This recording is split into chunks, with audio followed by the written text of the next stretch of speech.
Oh, thank you, John.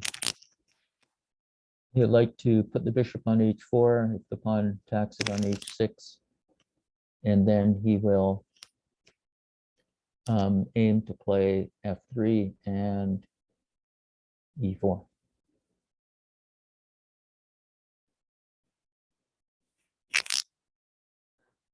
So CD and ED is the exchange variation.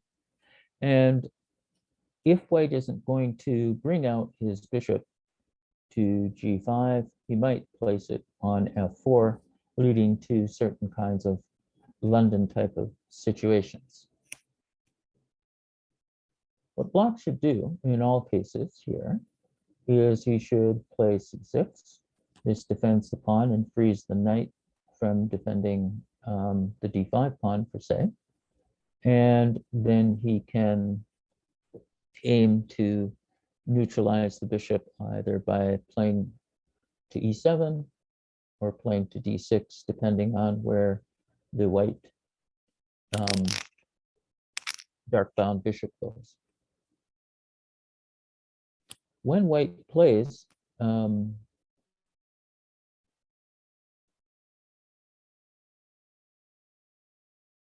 c takes d5, what he wants to do is quickly bring the bishop out and put the rook on c1 and have various possibilities involving a quick knight attack on these squares. And that's why black, after he replies ed5, will play the pawn to c6.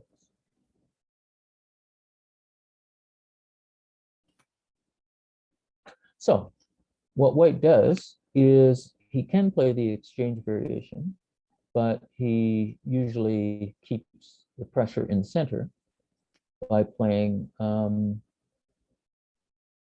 knight c3 and not exchanging on the d5 square right away. What this does is it makes sure that this bishop on c8 has a problem developing. And this is one of the main difficulties for black in the Queen's Gambit, where white doesn't take immediately on d5, is finding useful place for the Queen's bishop. There are various transpositional ways of getting to this. For example,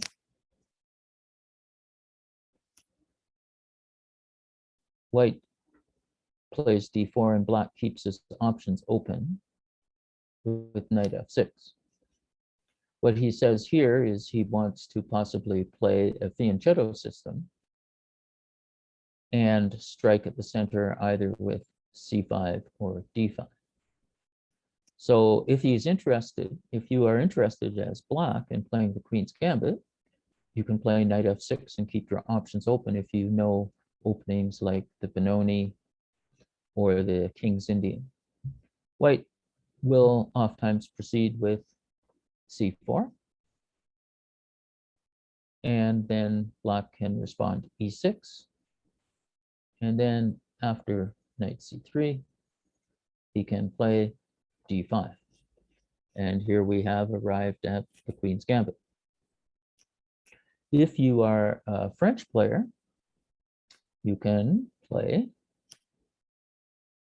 after d4, you can play e6. And then if you're a French player, you're completely happy if white goes and plays e4, you'll respond with d5. Also, by playing e6, you're giving yourself the possibility of playing the Dutch defense, which is f5.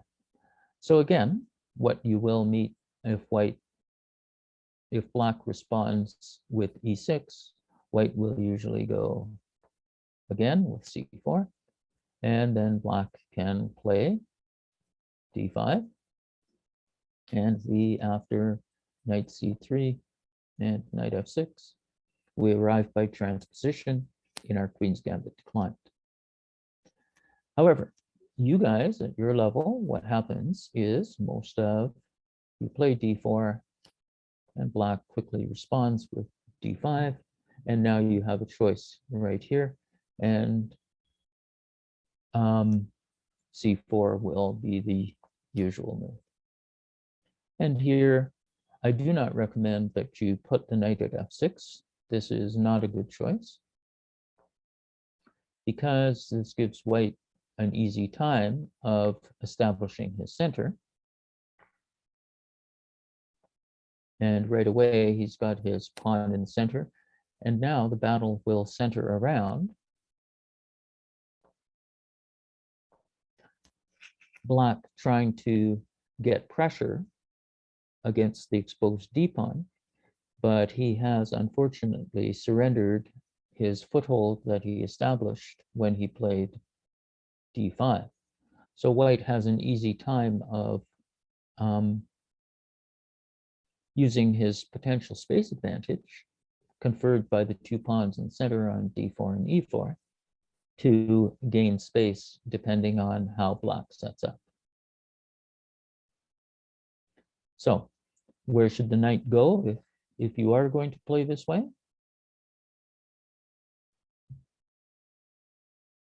And you do play knight f6, and cd is played, knight takes, and then e4. Here, the knight usually goes over here. What this does is prevent the immediate occupation of the c4 square by the light-bound bishop, because the knight's guarding this square.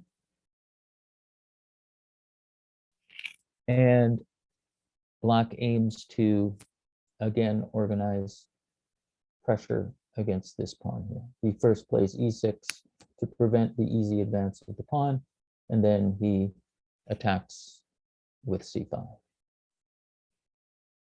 And this is a good way for black to equalize the possibilities for pressure here.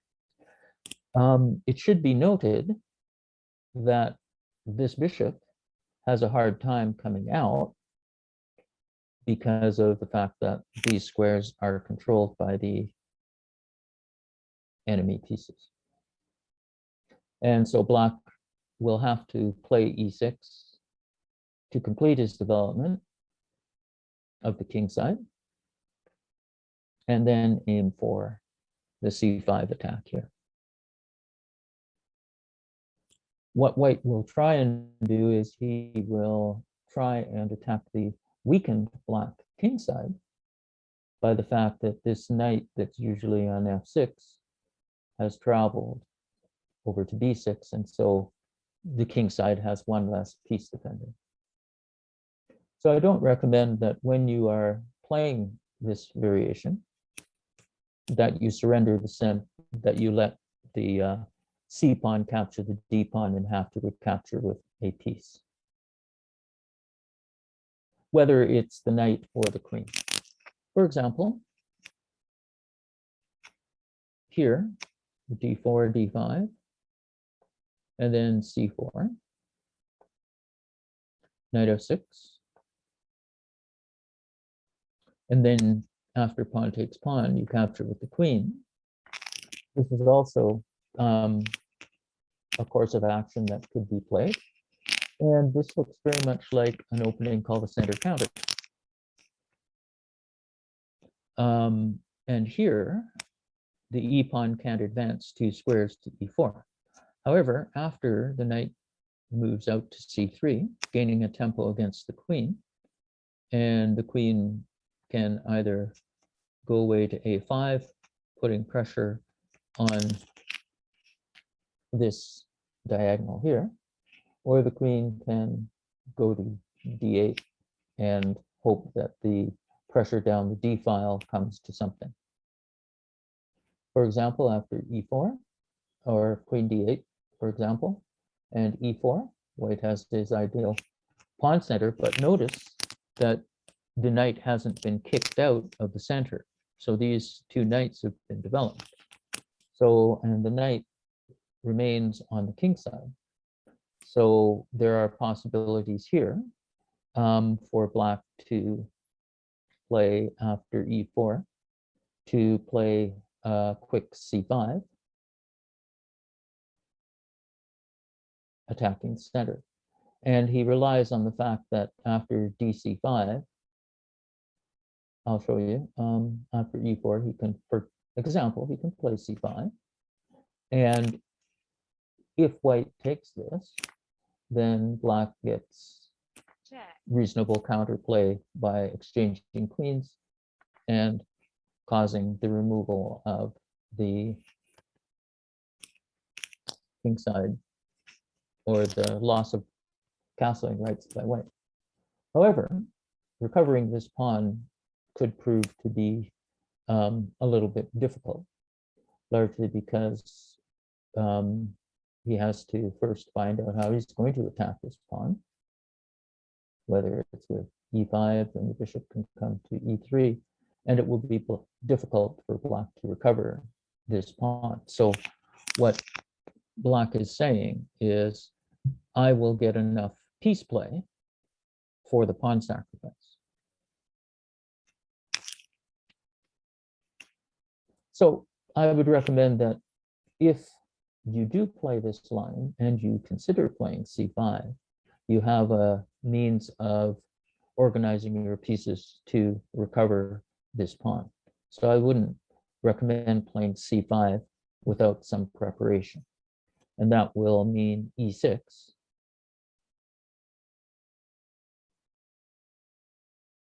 So here, and then after knight c3 and queen d8 and e4, it will mean playing e6 and then a future c5. So these two work together to help or to hold the pawn back, and then black brings the pawn to c5, and with the support of the bishop can recover this pawn when it's captured, should it be captured on c5. So if you do want to play this line and play the knight to f6, then try after pawn takes pawn, taking the queen, and after he does knight c3, consider playing the queen over to a5. First of all, it stops the pawn from coming to e4. This is not playable now because the knight is taking this. And so when white unpins and again threatens e4, you can see that this pawn is unprotected and there are ways of attacking the pawn immediately. Again, you can play e6 followed by a quick c5. And it's thought that the placement of the bishop on d2 is not such an active place for this bishop.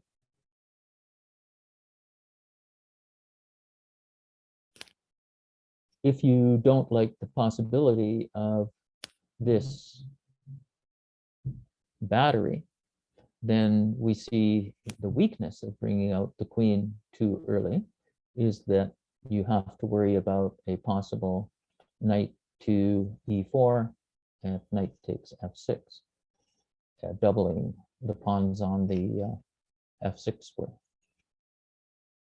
Is this terrible? No. Black gets adequate counterplay because the pawn will capture this way.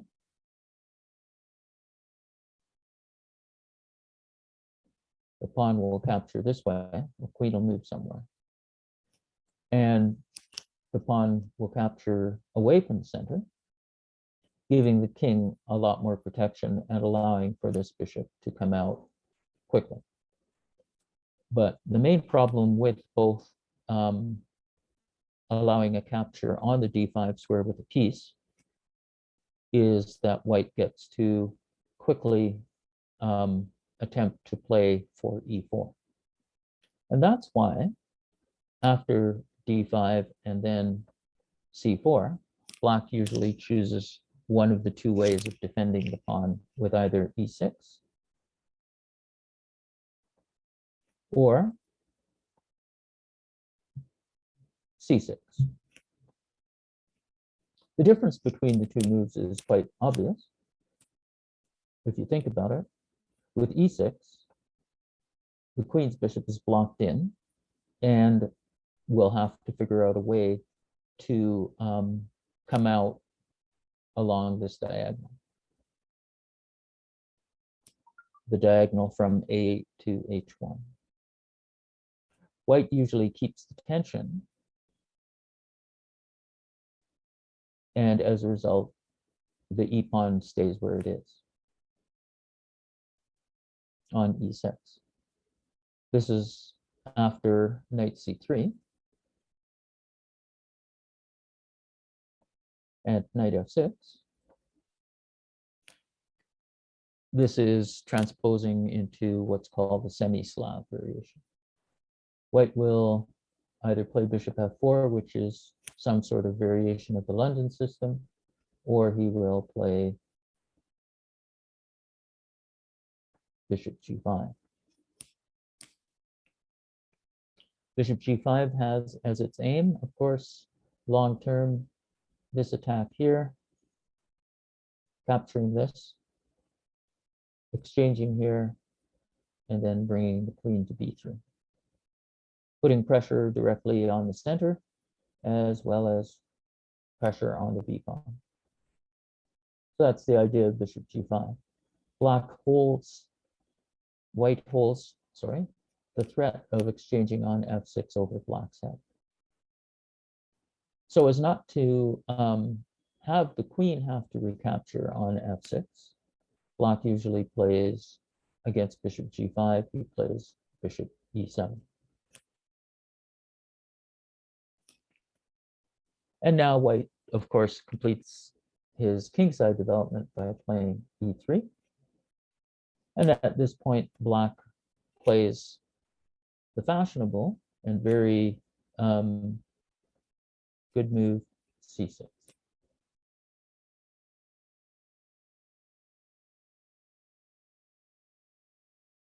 This is the Slab defense when you keep this pawn triangle here. This triangle, of course, fights for the light squares.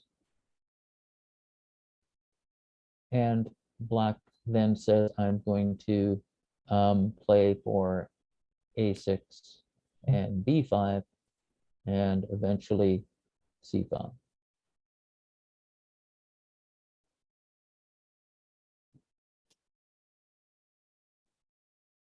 So play could go along the following lines. The play could go along the following lines with knight f3. Here, white delays the development of the bishop for a move.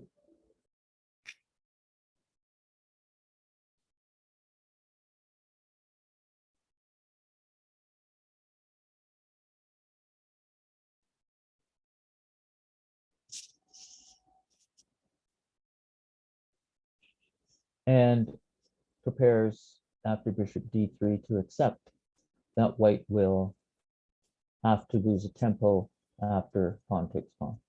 So knight f3 will occur, castles will occur, and then bishop d3, and then black will play pawn takes pawn, and after queen takes pawn, he'll play b5, and now the bishop can choose between b3 or d3, and what black will do is he will support this pawn with a6, and then fianchetto queen's bishop, and then play c5 and have equal chances.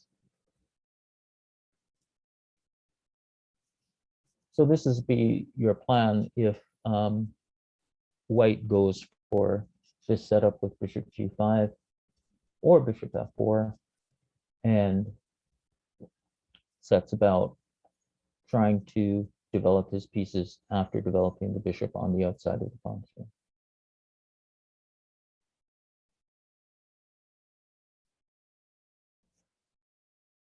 So after bishop g5, bishop e7, knight f3, or e3, c6, knight f3, castles, bishop d3. Black has a lot of choices he can do it. Now, one of the ways to play and solve the problem of the queen's bishop is to play for e5. But this takes a lot of preparation in the sense that the knight will have to go to d7. Black may need to exchange on c4, so his c pawn is not under or his d pawn is not under pressure from the c pawn, and then he'll have to organize control of the e5 square in order to play for e5 itself. The problem with this course of action is it takes a lot of time, and white can usually choose active placement for his pieces. But it's a legitimate way of playing. Modern players prefer, or modern praxis prefers to hold the center and play for c5. All right. Are there any questions so far about what's going on? Okay. So the bishop comes out to g5, and white aims for uncongested development of his minor pieces, and then will seek to put his rooks on the c and d file. The queen will go to e2 to get out of the way of the rooks, and then the rooks will choose to either go to c1 or d1. Usually it'll be the a rook to c1, and then the f rook or the king's rook to the d file.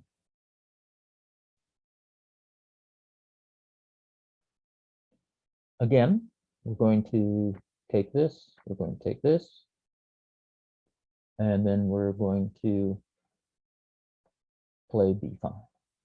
If the bishop goes on this diagonal,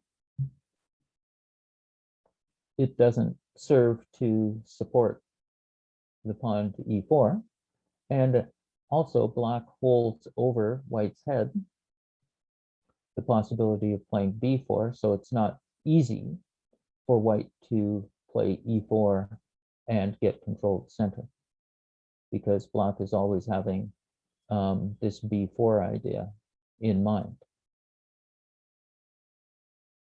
So he will play again. He wants to play for this. And so in order to do that, he will need to either play a quick b4, not recommended because the knight will run over here and aim to control this square here. But he should aim for playing a6, knight d7, bishop d7, and then c5, while holding the threat of moving here over black's head, or sorry, over white's head.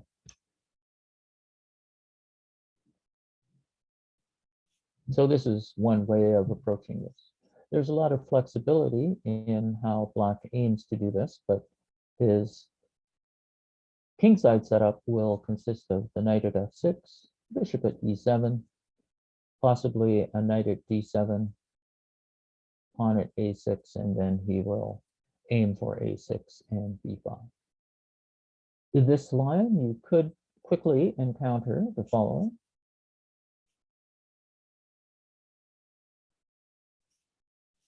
So we have this position here, and black doesn't play dc4 right away, but he plays a6. And a6 has as its idea to play pawn takes pawn, take, and b5. The bishop moves back to b3, and then there comes c5. Of course, playing d5 is not possible because of c4, cutting off the bishop's connection to the pawn on d5.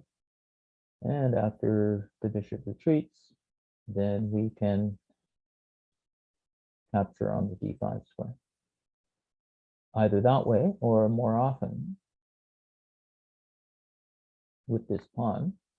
And then after white plays to recover his pawn,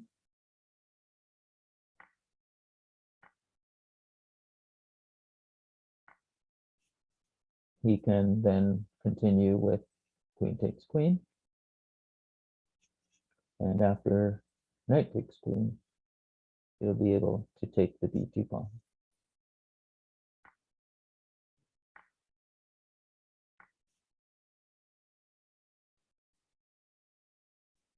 And the rook isn't getting trapped because it has an escape square. The threat of knight e7, and then capturing this bishop while the rook defends this.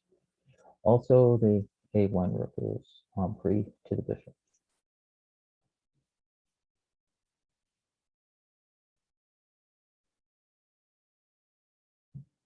And so that's why passing with d5 is not possible, and black gets adequate counterplay by playing for a quick c5 without the knight supporting or without the bishop supporting.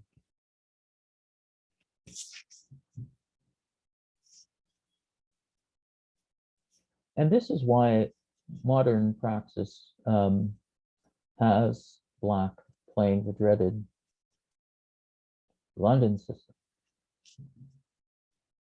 So this is the setup you should adopt against the queen's gambit when the bishop comes out to g5. You put the pawns in a triangle formation, get your king castle, and then prepare for playing c5 while expanding at the same time on the queen side with b5 and possibly b4. So white usually doesn't like this, and so what he does, and this has become quite fashionable since Magnus Carlsen and others started following this course of action, is we play the queen's gambit by not putting the pawn on c4, but first putting the bishop out to f4, putting the knight at f3, put the pawn at e3, put the pawn at c3, and the knight at d2, and this pawn at h3. And white does this practically automatically against what black does. For example, d4, d5, and bishop f4. This is possible for two reasons. First of all, white has a move in hand. And secondly, there is no path for black to immediately take advantage of the weakening of the b pawn. So after d4, d5, you will oftentimes meet bishop f4, and then you'll be confronted with the question of how should I proceed? Well, seeing as we know we want to set up with a knight f6 and a pawn at e6, we should go for that right away. And when the bishop lands on f4, or while the bishop is on f4, we quickly bring out our bishop to neutralize the effect of this bishop along this diagonal. And this is a good way of dealing with the London system. For example, black will play, say, knight f6, and knight f3 will come, and then black should play b6. But here, you can see that these two pieces are being developed here, but there's no pressure coming quickly against the c pawn that occurs when c4 is played. So what should black do? He should, after knight f3, he should consider getting the bishop out to an aggressive post, here or here. The idea remains the same and will follow the simple principle of bringing the bishop out, so it's active, and placing your pawns on squares the opposite color of your remaining bishop. And black can get away with this or go after this plan because of the fact that c4 hasn't been played and knight c3 has been delayed. So what to do? Well, you can consider, since there's no queen attack on your b pawn, you can get this bishop out aggressively, either with bishop g4, aiming to take this, cripple the structure, or bishop can go to f5 or f12. And this you will encounter fairly often in your games. After knight f3, I would suggest maybe considering bishop here. It, of course, fights for the dark squares. It attacks this knight, threatening to cripple the pawn. And black is going to put his pawn on e6 and play this bishop aggressively to either d6 or b4 and gain with tempo. So what is white to do against this? He'll probably play e3. This is part of the London setup. Black will play e6, then probably c3. Now there's a concern about this, but black should then just play c6. And when the queen comes over here to put some pressure on the b pawn, the queen will just come over to b6, and there will be a standoff between these two queens. In all the cases, queen takes queen for white, pawn takes, and of course the a file is opened, so there's pressure against this pawn here. This knight will come to d7. This pawn will go up here, and it will be very difficult for white to gain a quick advantage on the queen side because of black's pressure that's occurred here. And so after queen b3 and queen b6, white doesn't usually take on b6, and black, for his part, shouldn't bother with playing queen takes queen. Black should not be in a hurry to play queen takes queen, but he should just, keep this tension here and wait for, a favorable time to exchange,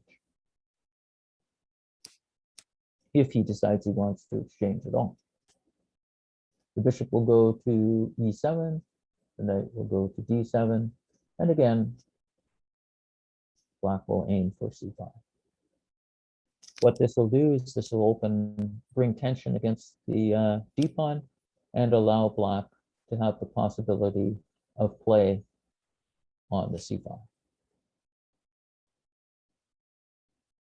The good thing about this triangle variation from white's point of view is that it keeps the game tense for a long period of time. And of course, black keeps his triangle intact because of the fact that white hasn't brought any pressure to bear against the d pawn. The reason chess players prefer these lines is because of the fact that the game develops at a much slower pace. And so the game becomes more positional.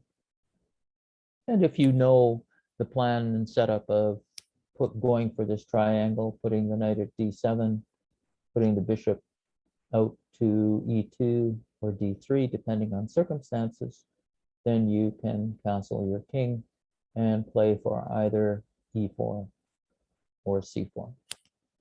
However, since there's no pressure brought against black, he can choose from a wide variety of settings. All you need to know is keep your triangle, develop your king side, and then play for knight d7 and then c5. If the queens are exchanged by either side too early,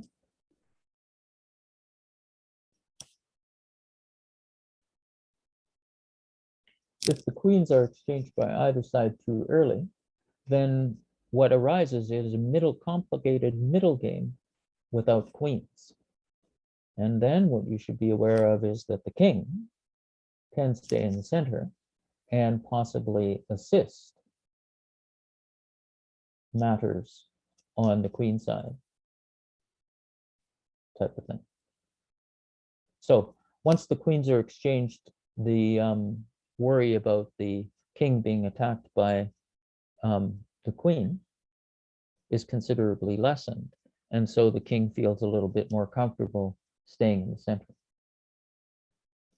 The thing that you will have to know what to do and practice is playing complicated middle games without queens and playing end games. The pawn structure will be your guide as to what to do. Since both of these bishops are on the outside of the pawn chain, they don't need to worry about their activity so much, but how to win? Well, you'll have to play for one of these levers in order to gain space, put pressure, and find an avenue for your rooks to get into the game. So what I would recommend is playing a triangle setup and then playing for c5. You don't have to hurry with playing dc4 or a quick c5 without preparation.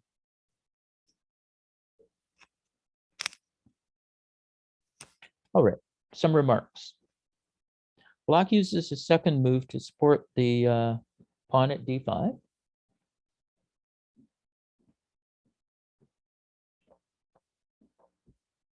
He plays e6 first.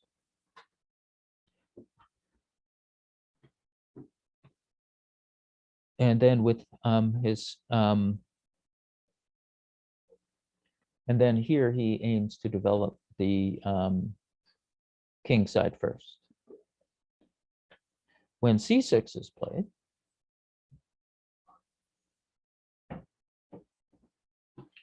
he wants to preserve the possibilities of bringing out the queen's bishop quickly, bringing the ability of having the queen to come quickly to bring pressure against the b pawn. And this bishop can come out here.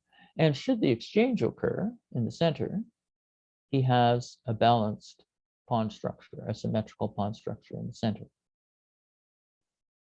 What can occur after c4 and e6 and pawn takes pawn, is you have offsetting majorities on different sides of the board. And this structure, after the further moves, say knight f3, knight f6, for example, bishop g5, bishop e7, e3, castles, bishop d3, c6, knight c3, bishop g4, h3, bishop h5, for example, castles, knight d7. What we have here with these offsetting pawns like this, it's called the Carlsbad pawn structure. White aims, as I said previously, to go for b4 and a4, which is the minority attack. The idea being to get this pawn here, and should this pawn capture away from the center, then this pawn is a little bit weaker. And the rook that comes to b1 to support this advance will then have pressure against this b pawn. Black usually doesn't like to play c takes b5, and so he will undertake operations to prevent the easy advance of this pawn to b4. Right now it's prevented by the bishop being here, and so this says to white that he'll have to expend a lot of energy to play b4. And black in his turn, since the bishop on g5 is not along this diagonal, and the knight supports this knight on f6, he'll then put his bishop on d6, put the queen somewhere, and then the rook will be able to become active on the e file. And then he can play for a possible knight e4 sometime in the future.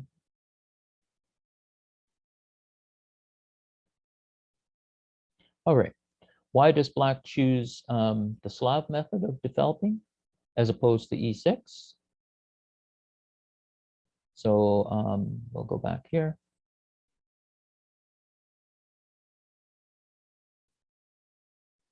And play c6.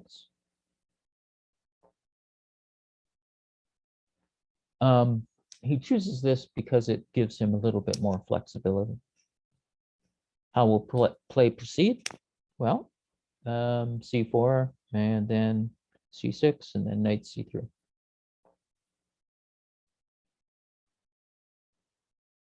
This is a move that in the past was relatively uncommon, but it became popular a little bit more recently because we want to, as white, what white wants to do is play this Catalan systems with the fianchetto of the queen's bishop or the king's bishop and have pressure along this diagonal because this pawn has gone away from the center. Also, c6 contains a bit of poison because if you are not careful, black will take this pawn and then hold on to it. And since this is a possibility, this usually causes the pawn to go to e3, but that then imprisons this bishop on the inside of the pawn chain. So, what possible variations are there? After knight c3,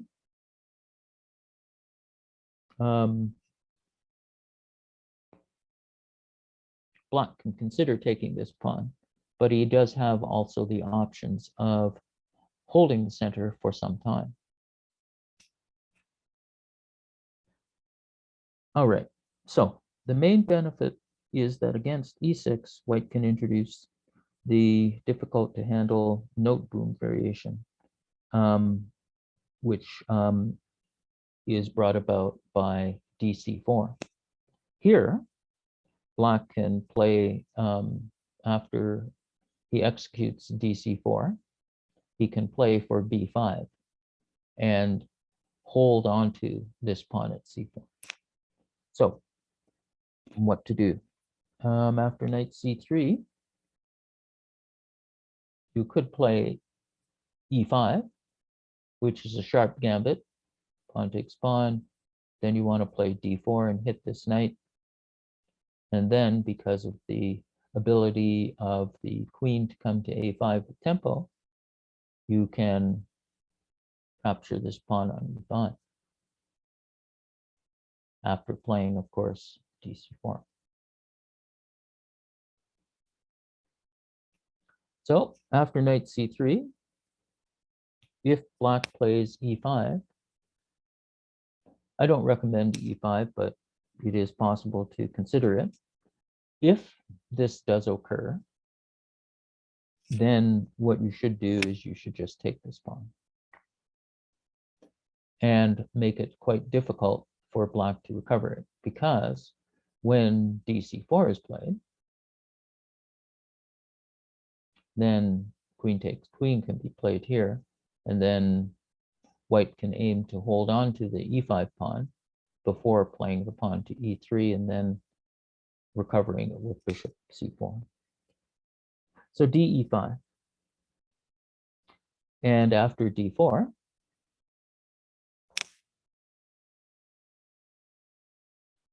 knight to e4, queen a5. Here the queen is brought out quite early. Bishop d2 is possible and is ambitious, and this is more popular than the traditional knight d2. So bishop d2, and then comes queen e5. So we see a bit of the problem here for both white and black. Black has recovered his pawn, but brought the queen out early. But these two queenside pieces, one is under attack, and one is thought to be passively placed on d2. So the knight goes to g3. Knight comes out to f6. We want to get the king side developed. Knight comes to f3.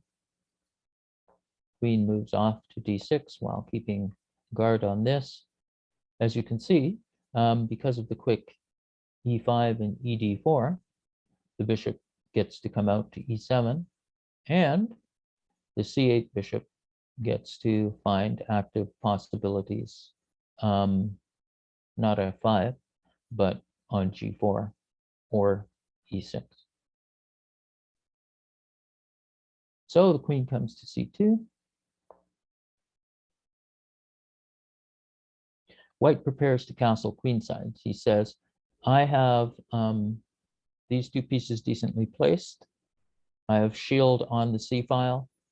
Your pawn on c5, on c6 is in the way, so you can't open the center so that a rook can come against my king. So I want to castle queenside and then eliminate the d pawn and have a slightly more active position. So bishop e7, castles long, following through with his plan. Black castles short. And as we've discussed from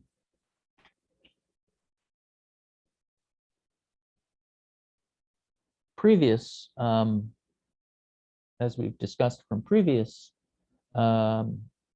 opening discussions, when you castle on opposite sides of the board, it's about arriving at your opponent's king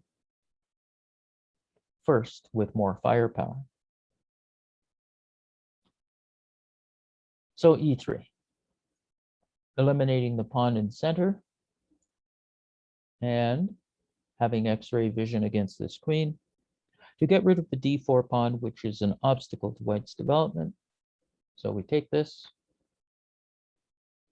And now the interesting move suggested by the book, and I'm not sure if you would want to do this as white, is to take this one.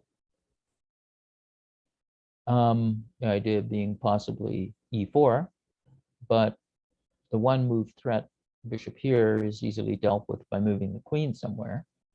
And then we have a problem as regards to black and white having a very stable pawn structure. So f3 plays. And this is Kasparov's novelty, which has given the variation new life. Bishop e3 is more natural from a positional point of view. But the reality is that it offers no more than equality. By taking this way, white compromises his pawn structure, for sure, but he relies on the dynamic chances along the semi-open or half-open f-file. And above all, a nicely placed strong bishop on c3. So the bishop is going to go here, and put pressure along this diagonal. It's a double-edged position, and after queen c7, getting off the d file and the bishop coming to c3, results for games played from this position have been good for white, even if it is perhaps not possible to speak of an objective advantage. White says, I have active piece play as compensation. Okay, we'll end it here, and we'll continue our discussions of the Slav move order next week. And I'd like to say good luck in the tournament for all of you. Of course, I have to be quick when I do these discussions because there's a lot to cover in various complex opening, like the Queen's Gambit. All right, good luck to everybody. Bowen, what would you like to ask me? I'm looking at the tournament description, and why does it say custom position? Because the organizer has preset the tournament for, I believe it's D4, D5, and C4. It's a custom. Oh. So every game we play, it'll start with D4, D5, and C4? Yes, I believe so. Okay. All right, good luck to you, Bowen. And yeah, I'll be peeking into the tournament as we go along. Thank you very much for attending, and we'll see you. Bye-bye.